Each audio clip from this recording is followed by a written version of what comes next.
बिस्मिल्लाहिर्रहमानिर्रहीम। नाज़रीन अस्सलाम वालेकुम। मैं हूं आपका मेज़बान साबिर शाकिर वफाकी दारुल हुकूमत इस्लामाबाद से। कुछ ताज़ा तरीन ख़बरें और ख़बरें अच्छी हैं, पाकिस्तान के लिए बहुत ही अच्छी ख़बरें हैं और पाकिस्तान एक नए दौर में दाखिल होने लगा है। मैंने आपको कहा था कि फ़रवरी बहुत ही इम्पॉर्टेंट है और फरवरी का महीना अहम है।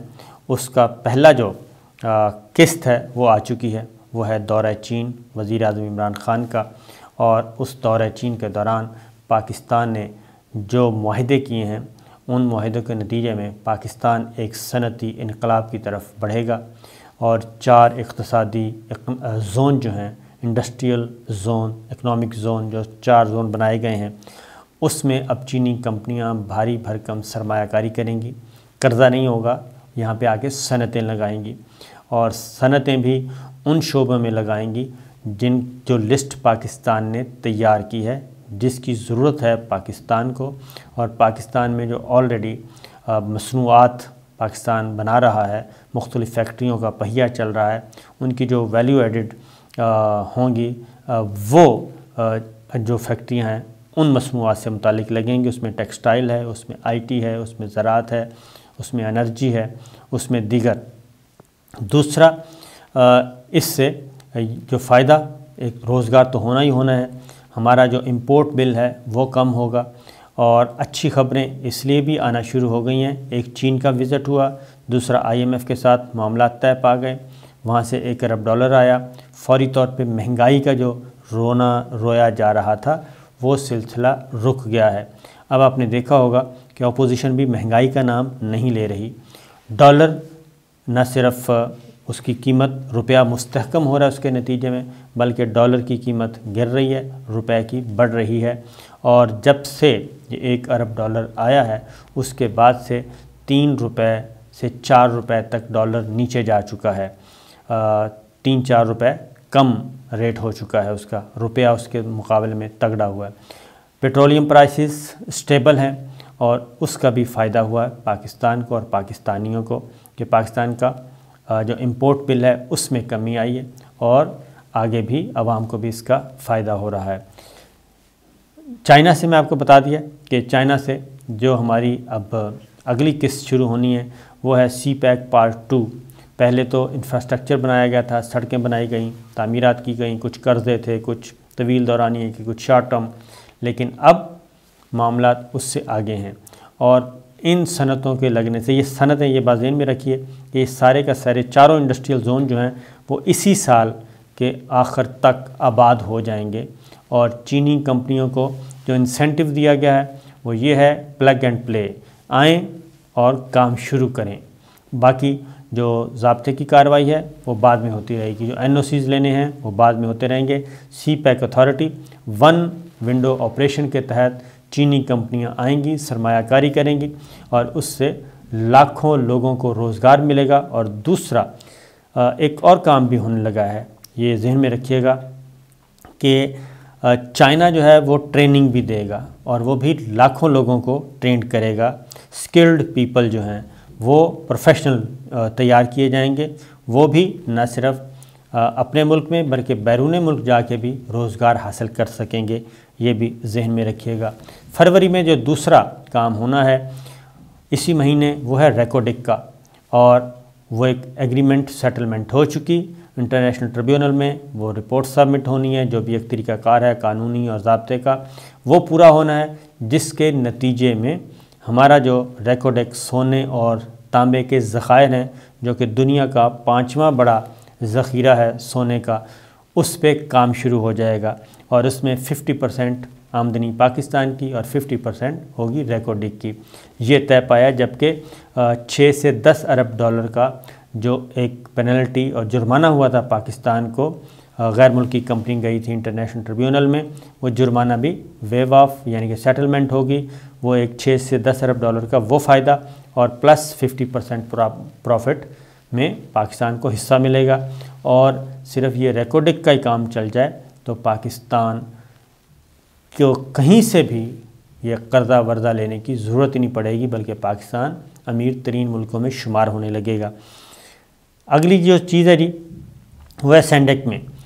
वहाँ पे भी काम शुरू चाइना ऑलरेडी कर रहा है, उसको तेज़ किया जाएगा। वो भी सोने और तांबे के ज़खायर हैं, वहाँ से भी सोना बरामद हो रहा है, निकल रहा है, और रॉ मटेरियल है, उसके भी अच्छा खासा काम शुरू हो गया। फिर फरवरी में एक और अच्छी खबर आनी है, वो है वज़ीर-ए-आज़म इमरान खान का दौरा रूस। वज़ीर-ए-आज़म ने दौरा रूस करना है, रूस जाएंगे, और ये 23 साल में कोई भी वज़ीर-ए-आज़म पहली दफ़ा रूस का विज़िट करेगा, और पुतिन ने इसकी दावत दी है। और उस विज़िट के बाद बहुत ज़्यादा इम्कान है कि रूसी सदर भी उसी विज़िट के दौरान ही अपने दौरा पाकिस्तान का भी ऐलान करें। अगर ये हो जाता है तो उसके नतीजे में पाकिस्तान की जो दिफाई ज़रूरियात हैं चाइना पूरी कर ही रहा है, और फिर हम रशिया के साथ भी हो जाएंगे। और एक और बीजिंग में जो एग्रीमेंट हुआ वो ये हुआ कि अफ़गानिस्तान के मामले में रूस, चीन और पाकिस्तान तीनों मुल्क मिलकर आगे बढ़ेंगे, और एक दूसरे के मफादात का और एक दूसरे की सलामती का ख्याल रखा जाएगा।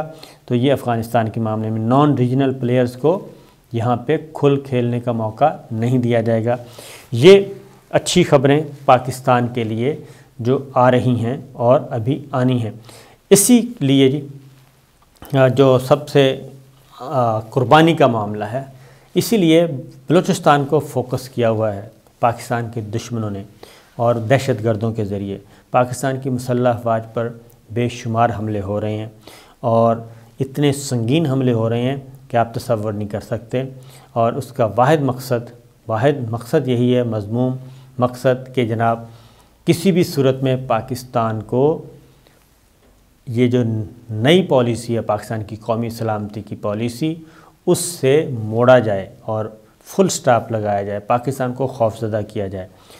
एक बात। दूसरी बात, जो बैरूनी सरमायाकार आने हैं उनको भी एक मैसेज दिया जाए कि यहाँ तो सिक्योरिटी की सूरत हाल ही अबतर है, और अगर वो आएंगे तो उनके साथ भी यही सलूक किया जाएगा। पहले हमला हो भी चुका, लेकिन उसका भी बंदोबस्त किया जा रहा है। और आज एक इम्पॉर्टेंट विज़िट है कोयटा बलूचिस्तान का, और उस विज़िट के बाद भी आपको अंदाज़ा हो जाएगा कि पाकिस्तान मुस्तक़बिल में बलूचिस्तान के बारे में क्या पॉलिसी इख्तियार करता है, और ख़ास तौर पे जो दहशतगर्द मैदान में उतरे हुए हैं उन दहशतगर्दों को कैसे ठिकाने लगाया जाएगा।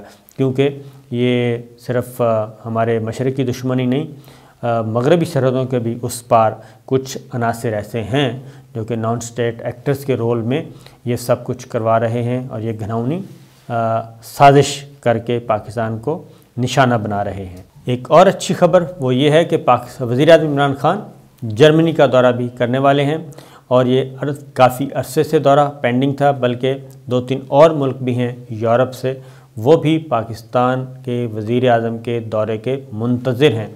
तो ये फरवरी का महीना जो है काफ़ी क्या कहना चाहिए, बहुत अच्छा पाकिस्तान के एतबार से है। फिर आगे सऊदी अरब के वज़ीर दाखिला पाकिस्तान के दौरे पे आए हैं, और इससे भी जो एक दूरी हो गई थी सऊदी अरब और पाकिस्तान की, उसकी भी नफ़ी हो जाएगी, नफ़ी हो चुकी है बल्कि।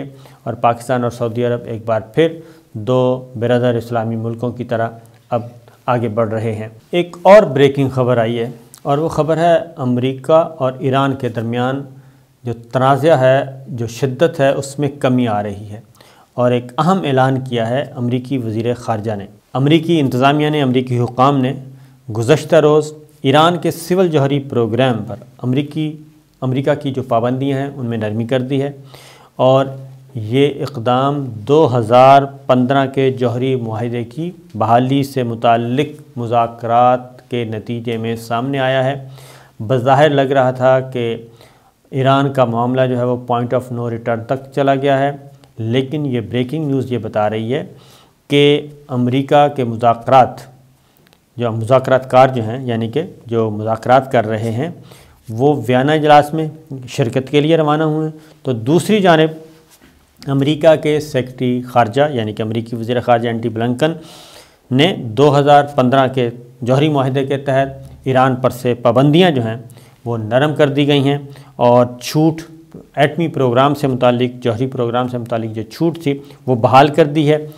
ये सहूलतें जो हैं वो ईरान से साबिक़ सदर ट्रंप ने मुआहदे से अलहदा होकर वापस ले ली थी और उन्होंने एकतरफ़ा तौर पे उस मुआहदे से अलहदगी कर ली थी।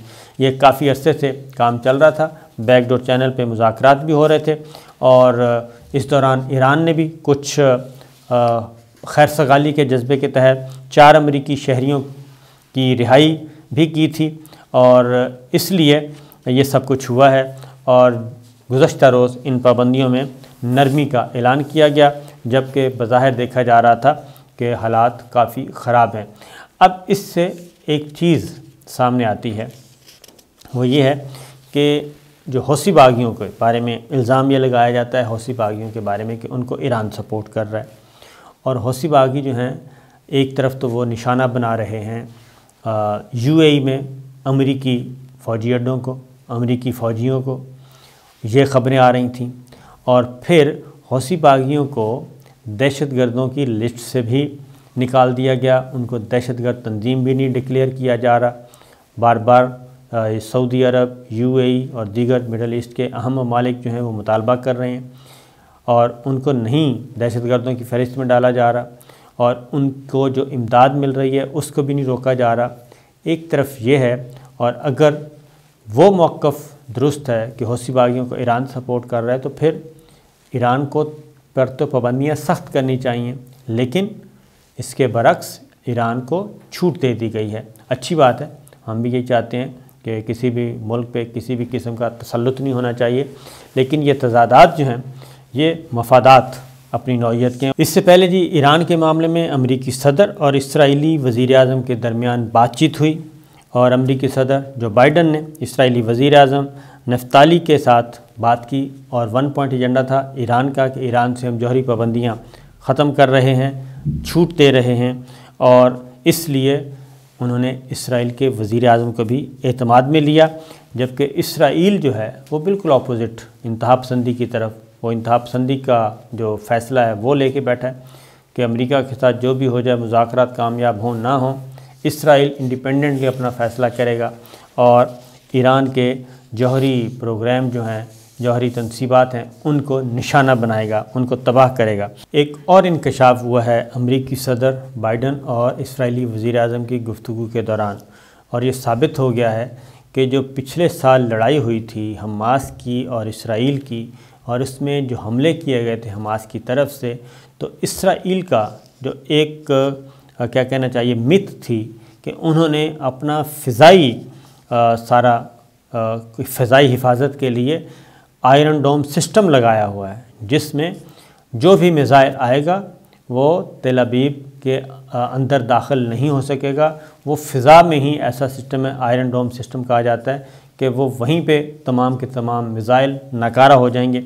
लेकिन गुज़श्ता रोज़ जब गुज़श्ता साल जब ये हमला हुआ, लड़ाई हुई, तो हमास की तरफ से जो मिसाइल दागे गए, जो रॉकेट दागे गए, वो न सिर्फ तेल अवीव में गिरे बल्कि ये पहला मौका था कि इसराइल के जो हैं फ़ौजी वो भी मारे गए, उनके शहरी भी मारे गए और आयरन डोम सिस्टम भी नाकारा हो गया।